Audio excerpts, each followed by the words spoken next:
Paul, in his epistle to the Thessalonians this morning, tells us a great sage wisdom. Aspire to live a tranquil life.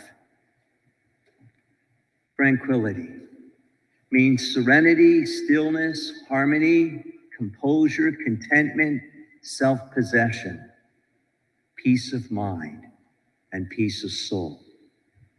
Daunting for today's world, isn't it, friends?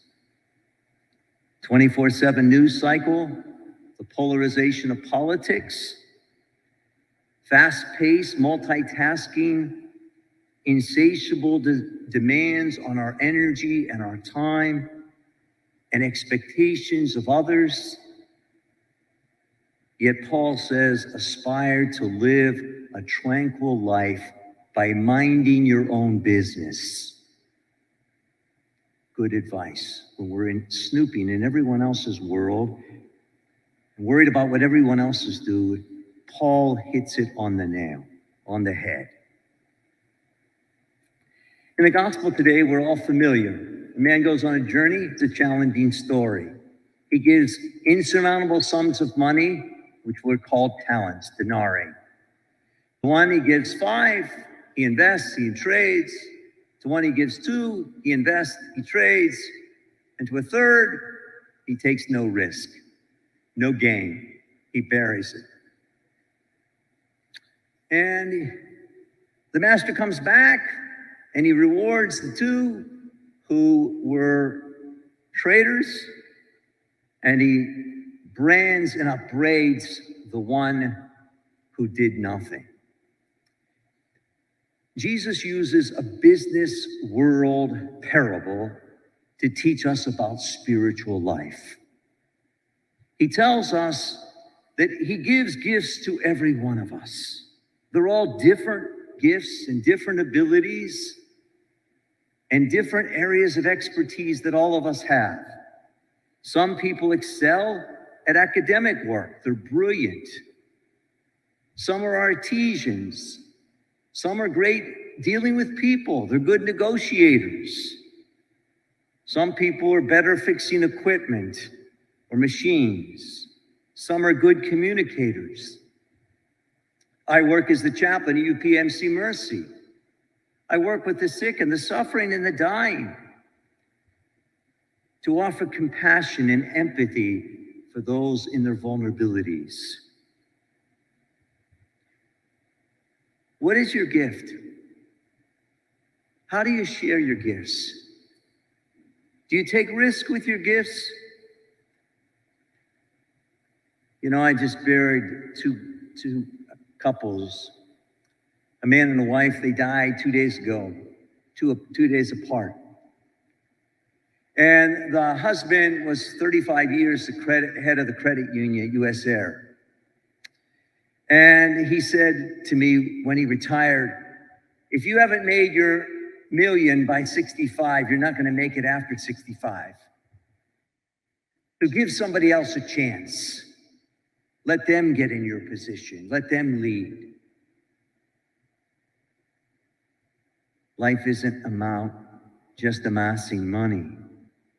Life is being strengthened in the Holy Spirit through our baptism to grow in holiness, to spread the gospel, to build the kingdom, to use our 5 or 2 or 1 talents and not squander them. St. Augustine, who we celebrate, his great masterpieces, his autobiography, The Confessions, and his book, The City of God, he talked about when his life was adrift from God. When he was in a Manichaean heresy and he lived life by pleasure, lost the way. He was a man of the world. And then once he had his conversion, after his mother Monica, we celebrated yesterday, after 34 years of tears and prayers and laments, he converted. He saw the way, that life is a lifelong process of conversion for every one of us.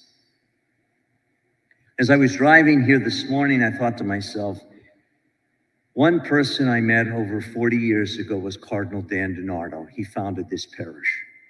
And I came here 25 years ago to preach the gospel then.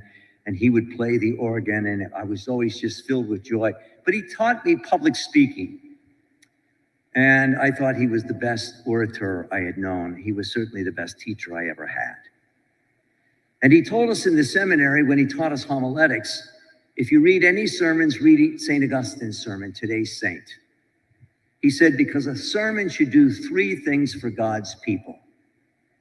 Number one, it should inspire them. It should lift their spirits. What inspires you? Does nature, does books, does comedies, does music, do people? Where do you find your stream of inspiration? I mean, on a daily basis. How are the water holes of the pores of your being graced with inspiration? Secondly, Cardinal DiNardo said that St. Augustine said that every homily should teach, docere, it should teach us something. A lesson of our faith, how to invest in things that will transcend time for today's gospel, that will be here when we're not here. I'm marrying a couple this afternoon at St. Peter's on the north side. That used to be our cathedral church here in Pittsburgh, St. Peter's, where the Rooney family went. 32 years ago, I married the bride's mother and father. Today, I'm marrying their daughter. We never know when faith takes root. And for most of us, it's after we're long gone. And third thing that a homily should do, it should delight us. We should have an aha experience. That's where the Holy Spirit is nudging me, comforting me, healing me, summoning me, wooing me to intimacy. Whether you've been blessed with much or with little, the challenge is to give what we have each day to the Lord. At the end of every day at Mercy Hospital as chaplain, I read the list of all the people, of all the hurts, of all the hopes, of all the stories, of all the names of the people I saw that day. And I thank the Lord that they passed my way to share the faith and our hope in the Master of life. May the Lord to say to each one of us at the end of the day, every day, well done, faithful servant.